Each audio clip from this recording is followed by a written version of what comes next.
Labdien! Ir tāda līdzība par kādu cilvēku, kurš lielajās sludinātāju priekšā, ka viņš ir miris šai pasaulē, viņš ir īsts kristietis, garīgs. Un tad šis sludinātājs uzaicināja viņu pie sevis ciemos. Un atkal šis cilvēks sāka stāstīt, cik viņš ir tagad nodevies, un viņam ir tāds Kristus tagad raksturs, un viņš vēlas pilnībā, lai tiešām Dieva gods un Dieva slava darbojās caur šo nomirušo raksturu, kā vecais Ādams ir nomiris, tagad ir visi jauns. Un tad šis sludinātājs paņēma glāzi ar ūdeni un uzlēja viņam uz seju, tā pilnīgi sejā ielēja.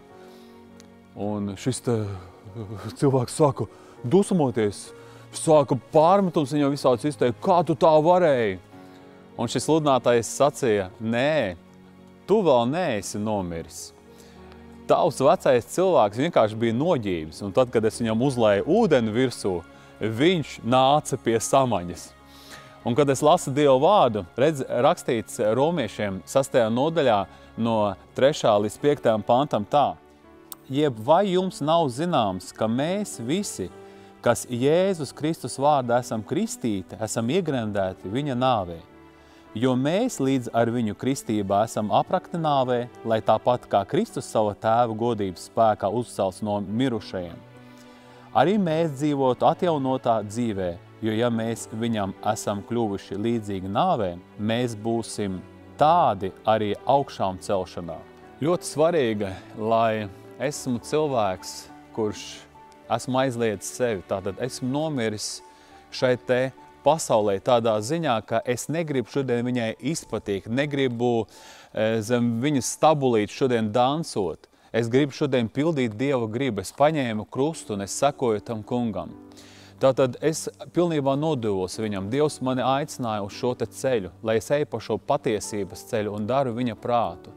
Mēs, protams, pēc savas vecās dabas Bībelē teikts tā, ka mēs nevaram izpatikt Dievam. Tātad mans vecais cilvēks, viņš nav spējīgs to izdarīt, tāpēc tas kungs saka, lai mēs novelkam šo visu un uzvelkam jauno šo cilvēku. Tātad dzīvojam pēc tām domām, ko tas kungs ir atstājis savā vārdā. Dzīvojam pēc tā, kas ir šodien Dieva gribā. Ar Dievu gribu viņa skaidri ierakstīta Dieva vārdā. Tātad, lai es šodien darītu tos, kas Dievam ir tīkams, man ir jāaizliedz sev, man jāpasaka visām tām kaislēm, tātad acu kārība, miesas kārība, dzīves lepnība, tas nav no Dieva un tas nespēja piepildīt Dieva gribu. Mans mīļais Dievs, es ļoti lūdzu svētī, lai tiešām mūsu iekšējais cilvēks, tiešām Dievs mans, viņš ir dzīvs priekš tevis. Paldies Tev, Dievs mans dārgais, par visu, ka Tu šodien maini dzīvi un ka Tu pārveido.